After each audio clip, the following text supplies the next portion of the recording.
You're listening to the Empowered Divorce Podcast, where you practice being the chooser in your life again, one day at a time. Thanks for joining me.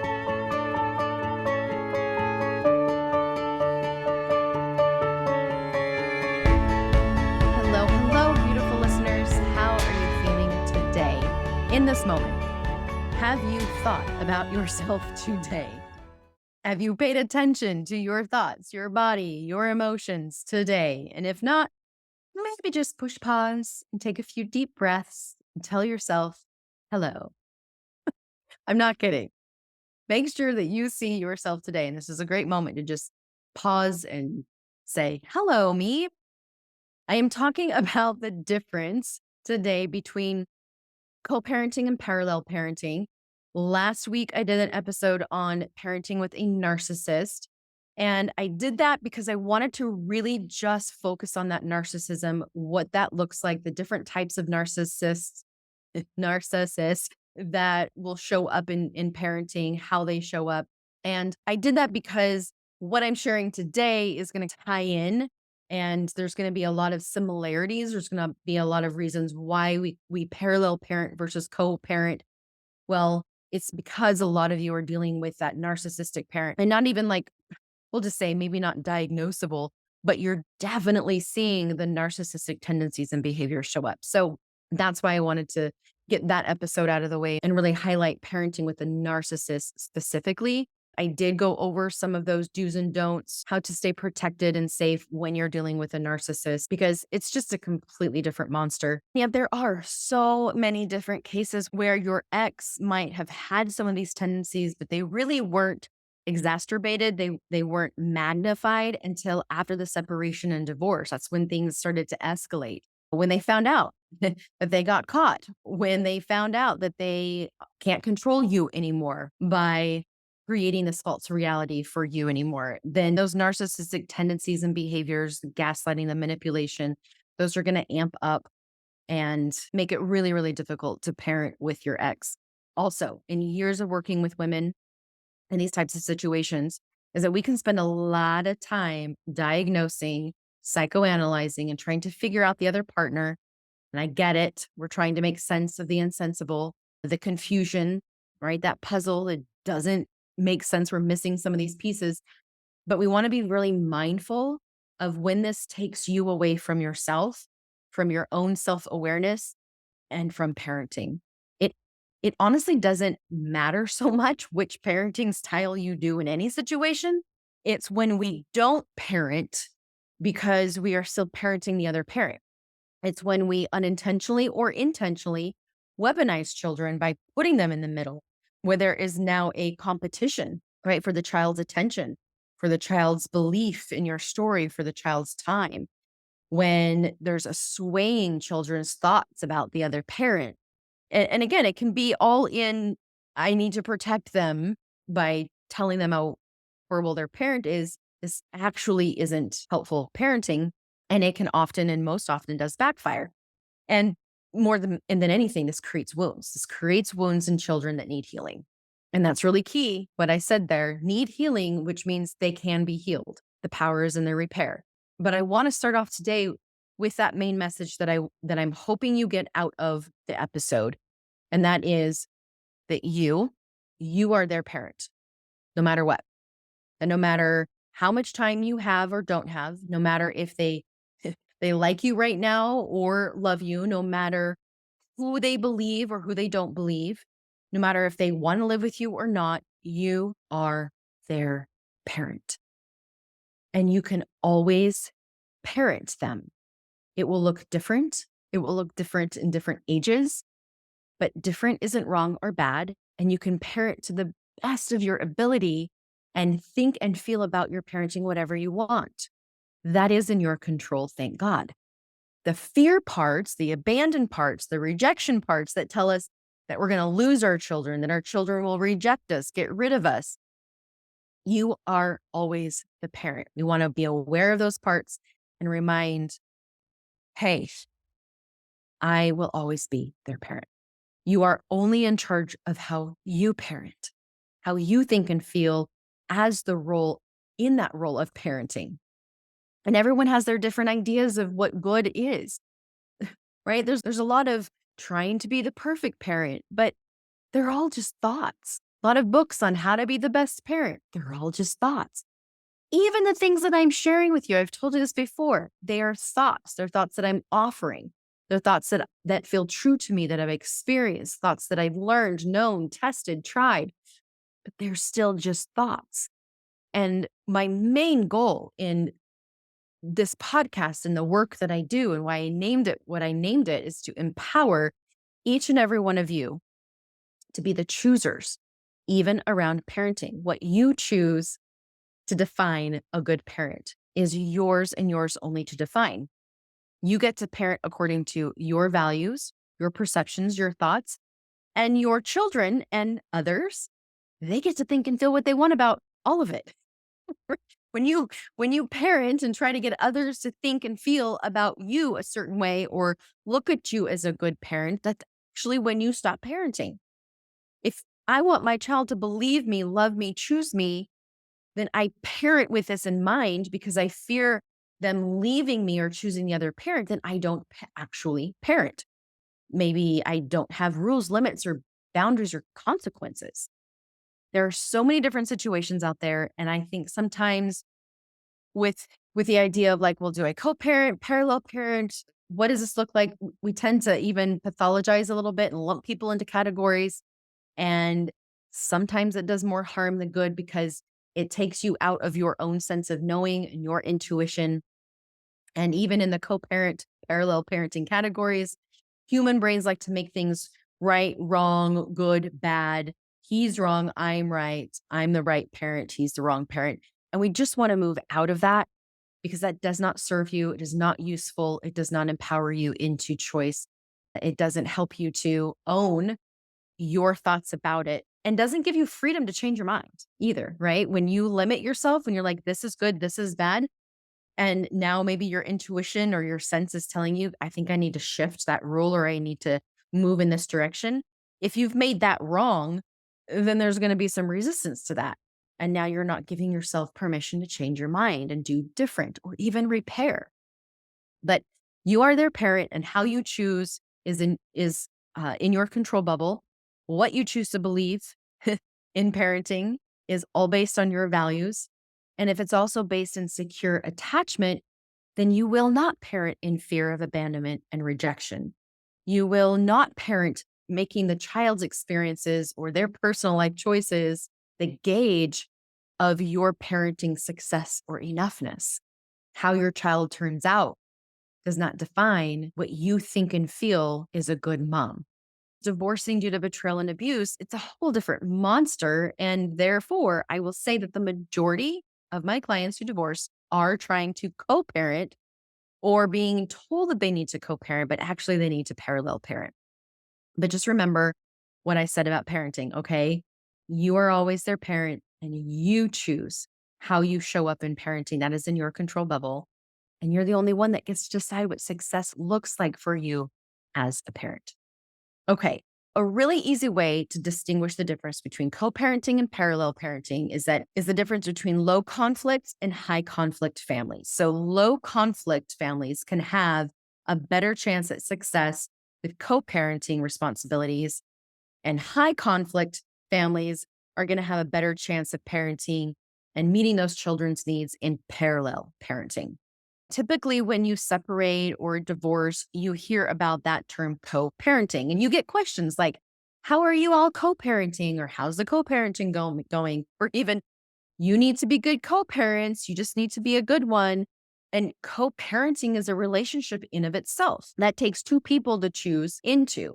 The co parenting relationship is discussing and deciding what's best, what is in the best interest of the children.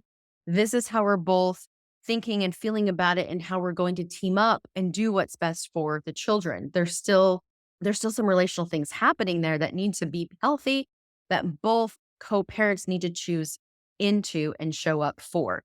Otherwise, it isn't co-parenting. Co-parenting isn't like we're holding hands, skipping along together as parents, but it is that we can get on the same page for the main purpose around our children. We can get on the same page around our core values and how we parent, and be in line on what's best for the kids, right? Shared goals for the kids, but both are doing their part as a parent to foster that influence. It's that what I say at my house is generally going to be said and done over at the other person's house, though on those big ticket items, right? This doesn't have to be all matchy matchy. Diversity between parents is still normal and healthy, but on those big ticket items, co-parenting is being on the same page. My gosh, can't say that word. Co-parenting also looks like that talking back and forth around the betterment of the kids. When a child is struggling, then you're both going to share your thoughts, ideas, and opinions about the situation. And yeah, there can be different opinions and thoughts and ideas, but ultimately you're going to come to a conclusion and decisions on those major situations regarding the child without getting the kid in the middle of it, without trashing the other parent to the kid, and ultimately being able to be on the same page of how the decision best supports the child. So the communication between both of the parents is that it stays between both the parents. They aren't going to get the kids involved. Like one parent texting the kid, hey, tell your mom, dot, dot, dot, right? Hey, do you want to come stay with me this weekend? We'll go to your favorite place that I know you won't be able to say no to, but your mom will say no because she sticks to the parenting schedule. So why don't you just tell her that you really want to be with me? That is not co-parenting, right? You're not going to put the kid in the middle. It is also encouraging the child to have a relationship with both parents. You're sharing in the responsibility of parenting, including the financial obligations being met. If there is a big life decision to be made, then you're going to ensure that the other parents' ideas and thoughts are able to be shared and these differences discussed. Even if that decision and that discussion needs to happen with a third party, maybe you take the discussion to a therapist or a coach, or if needs be a legal mediator, but you're both willing to do that mediation, to have that communication in those hard, more difficult decisions because the child is coming first. Co-parenting, there's going to be a lot more flexibility, a lot more willingness on both sides to compromise and not weaponize. Like I mentioned in last episode, when you're dealing with a narcissist, if I take 2 extra days here, I'm not going to do the tit for tat. We'll try to make it work out, but if not, I'm not going to get so hung up on it that I'm going to throw it in your face or broadcast it over social media. You might be the one that does the dentist appointments and he takes the physicals, or you do the girls' physicals, he does the boys' physicals. You check on grades monthly, he does parent teacher conferences, or you go together, right? All of those are decided as each of you are showing up in a co-parent way.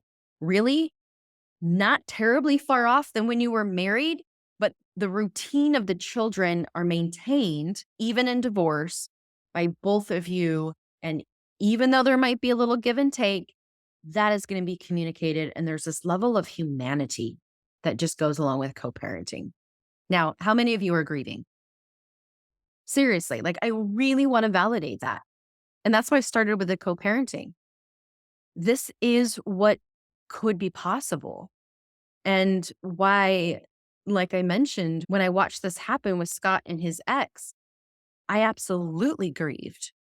And there's times when I watch that back and forth happens, to this day, and I'm like, ugh, like it's just sad. I feel sad for my kids. I feel sad for me. I just want to give you permission to feel sad when you see what's possible, when you see what could happen. Of course, these hard negative emotions are going to come up. Just make space for that. Maybe just journal it out, right? It's okay. It's okay to grieve when you heard what co-parenting looks like, because for many of you listening, you are probably sitting there going, holy hell, I'll never get that. And you might not. And again, that's why I started off with reminding you that you are their parent and you have way more control and influence than I think a lot of us give ourselves credit for. Now, parallel parenting.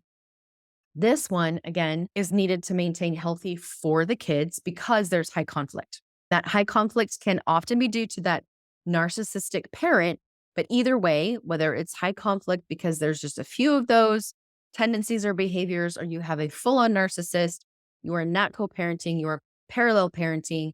And honestly, if you are dealing with the narcissist, I think I mentioned this last week, it is easier to solo parent than try to parent with a narcissist. So This isn't fun. And again, that key word here is high conflict. When decisions aren't agreed upon, then each parent is going to make their own decisions independently when the child is in their care. For those major decisions, that's going to have to fall into, what does the decree, right? What does the divorce decree say? Who has the responsibility to make major decisions? If we do have to communicate, then you might have to have that communication involve a lawyer, a mediator, or a therapist. You're not going to be able to do that on your own because it goes straight to high conflict. Therefore, you're not going to be able to co-parent and make these decisions together. You can't play in the sandbox. And accepting that you're not going to play in the sandbox is really hard. Parallel parenting, the communication is limited, very much like parenting with a narcissist. Limited communication, very formal, very non-emotional, and through a parenting app. I highly, highly recommend parenting through using that parenting app. Now, when you're parenting with a narcissist, they're probably not going to use that dang parenting app, and they're still going to try and text you on your phone. That's very typical in narcissist behavior. Keep using the app, right? You're going to continue to try and hold that boundary. And that's where it's going to be hard. But that also is where you are going to keep very detailed track of how these exchanges are going. Because if that's happening when you have detailed on how these exchanges are happening unhealthy from the other person, then, like, I had a client who went and actually got a lawyer, a judge, to sign off that, okay, you have to use this parenting app. Like, the judge approved, you may not communicate except through this app. And the narcissist ex still decided to text her on her phone and not use the app. And it was so hard for her, but I just kept saying, do not give in, do not give in, do not give in. And it got tricky. Like, there was a lot of threats, a lot of false threats that were being made, but she just kept to that app. And she was able to actually get the parenting schedule changed and more of that decision making rights, because she could prove that he was not being reasonable and certainly not obeying the judge's orders. So that's something that you might consider. Either way, parallel parenting, your communication is very limited. You're not talking about personal things. Those are all off limits. Events that happen in the children's lives through parallel parenting, this can be awkward, right? When you go separately to events, maybe you show up at different times, you're going to be distanced from the other parent at that event. I remember feeling a little grief at one of my children's high school graduations, where I knew they were there somewhere in that building, somewhere in that auditorium. And not once did I see that parent. It was very much like in and out. In that really monumental event of our children, we are parallel parenting. We're not sharing that event together, standing together, supporting our child. In these events, parallel parenting, maybe you bring a support person with you, where you know it's going to be awkward, or where you know there's going to be some distance, where you know maybe they're bringing their significant other, flavor of the week, whatever that looks like. Having some support people with you can also help support you in that parallel parenting where it might feel a little awkward. Disagreements in parallel parenting, again, handled through very structured communication, written maybe through third parties to help minimize that emotional stress and minimize the potential for further conflict. In parallel parenting, you are not going to have the flexibility. In fact, don't be flexible, or at least not for a while, mainly because of that power and control escalation that happens in most post-separation and divorce situations. Boundaries hold them very tight. And the parenting schedule, I will say this till I'm blue in the face, is a legal boundary that you paid for. Just stick to it. Stick to it as agreed upon, as it has been agreed upon. And this will really help minimize that back and forth communication that doesn't need to be, it's unnecessary.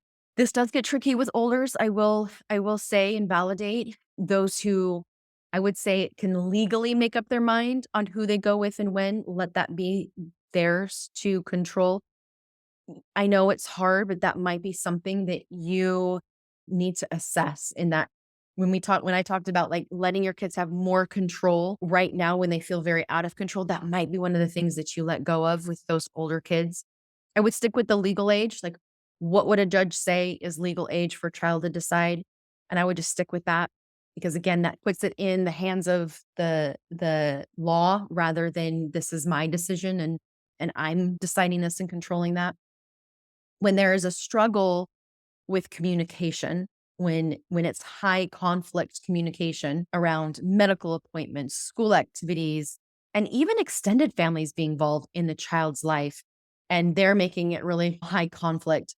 When the other parent's wanting to have equal parenting time opportunities, but still makes you responsible to get them all the information or make their parenting experience better by needing you to do something for them, not the kids, but for them.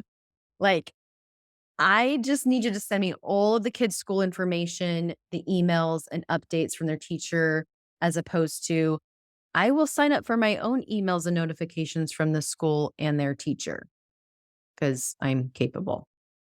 So if that if that's what you notice is happening, is they're claiming they want all the parental responsibility, they want to be equal parents, but still making you responsible to actually do the parenting, you are parallel parenting and you've got to be very, very boundaried.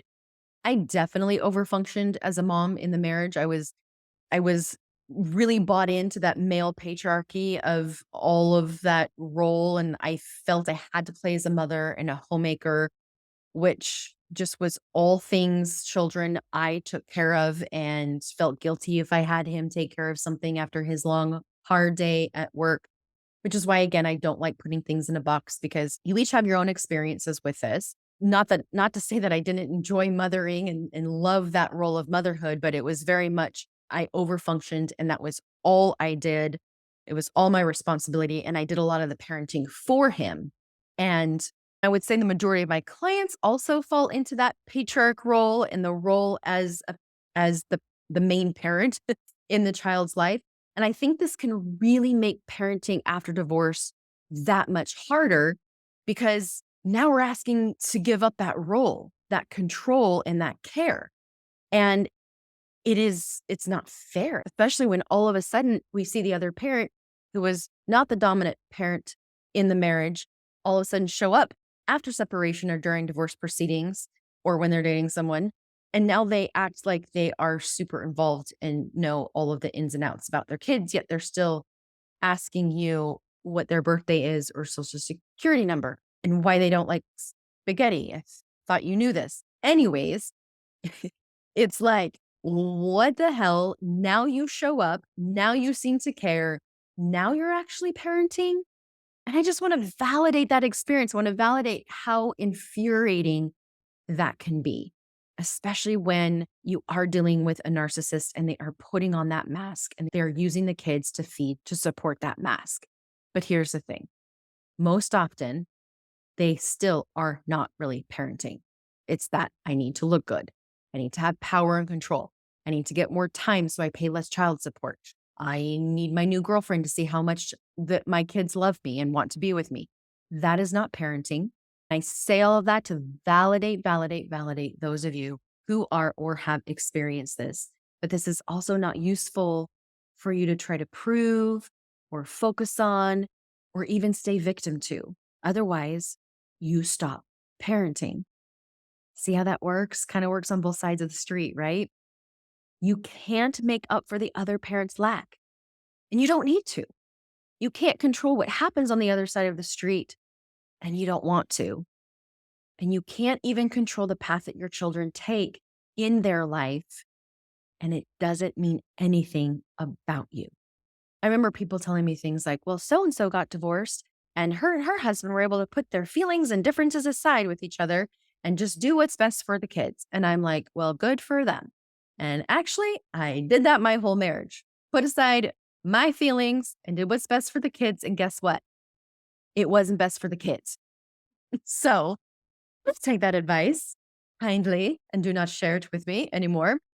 The goal here is to ask yourself in terms of what parenting strategy do I want? What is available to me? What experience do I want to have here? What situation sets me up for safety? What situation sets me up to be a safe, secure parent with my child? If the other parent is willing to buy in to co-parenting can I buy in to co-parenting? If one isn't, then it's not going to work. And therefore, now what is my path? How am I going to show up as a parent? What situation keeps me grounded? How can I stay grounded and in my window of tolerance? What keeps me safe from the impact of triggers or my ex's behaviors? Ask yourself these questions and notice when your brain wants to head over to the other side of the street and focus on what's going on over there, or believe what's going on over there is somehow limiting you from being able to do what you want to do over on your side of the street. For example, I had a client who was sharing that she felt very handcuffed in her ability to parent because her ex just did the opposite at his house. So she then had to undo and do everything over again and kind of re regulate the kids when they were at her house. Now, I saw a lot of narcissistic tendencies in that, which is why I put that other episode first. And this can also happen just because we have two different parenting styles. They don't necessarily have to be narcissists to just completely parent absolute opposite. And if you were the main parent, then they're probably just learning how to be a parent for the first time. And yeah, so frustrating. But where we limit ourselves in our power is number one, stop believing that we are capable of parenting and showing up in the ways that we want due to the other person's lack of parenting. You focus on what you can control, what influence you do have, your values, routines, and emotional support that you provide in your household, and how that really forms a significant part of your child's life and development rather than trying to focus on the other partner's household. Your parenting style can instill important values and coping mechanisms in your children, even when they are not being mirrored in the other household. You also can teach them resilience and adaptation. Children are remarkably adaptable. And I know this gets thrown out a lot, not to diminish their impact, but they are adaptable.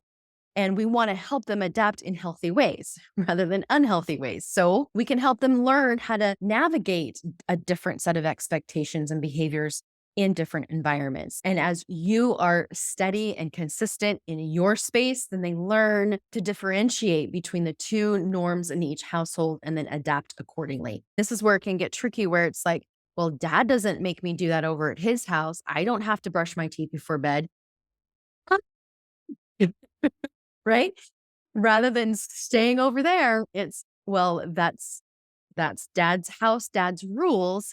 Here in this house, this is the rule, these are the limits, and these are the boundaries. And as you're consistent with that, they will learn to adapt. Most of the time, what is happening over at the other parent's house, especially if they are narcissistic, there is not going to be consistency.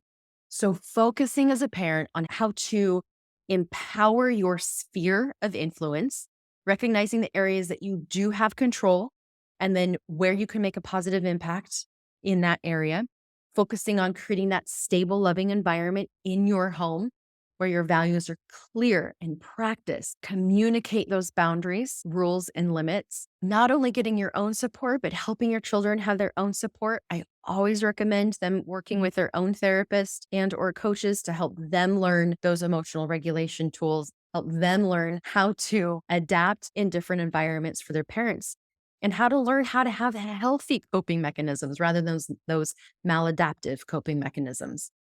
Okay, as always, I hope this episode not only gave you a little bit more of that psychoeducation and understanding around what those two different parenting styles look like, a little bit more context around how that might look when you're dealing with a narcissistic parent in post-divorce. And I just want to remind you that you are doing enough. Give yourself a break. Let yourself breathe. Let yourself be wrong. It's okay that you get it wrong. You understand. You understand the power of the repair. You know how to repair. Be willing to repair. That is secure. That is safe. That breeds trust. That's what you can control. I grieve with those of you who are not going to see these things that you want to see, who aren't going to be able to parent the way co-parent with your ex the way that you want to parent. Grieve the experience that your children might be having that you just don't want them to have. I also want to encourage and empower you to continue being the chooser in how you parent and how you show up on your side of the street. Empower you to create your home, your environment, the way that you feel is best suited and safe for your children. You get to choose that experience that you want to have because you can. Take care, everybody. Because each of you are still navigating your own journey and are in different places, I want to best meet you where you are at, which is why I have different programs, self-paced programs, free monthly Q&A, coaching memberships, brain spotting, all different resources to help meet you where you're at in your journey and help you take that next right step for you just right now. If you're not sure where to start, no worries, I've got you. Book your consultation with me by heading over to the show notes or going to amywoolsey.com. You really don't have to navigate this alone. I really do promise it can get better. See you soon. I was born to fly and spread these wings and find my own. I am coming home. Today will be the day, it all will change. Nothing, no one's in my way. Today will be the day.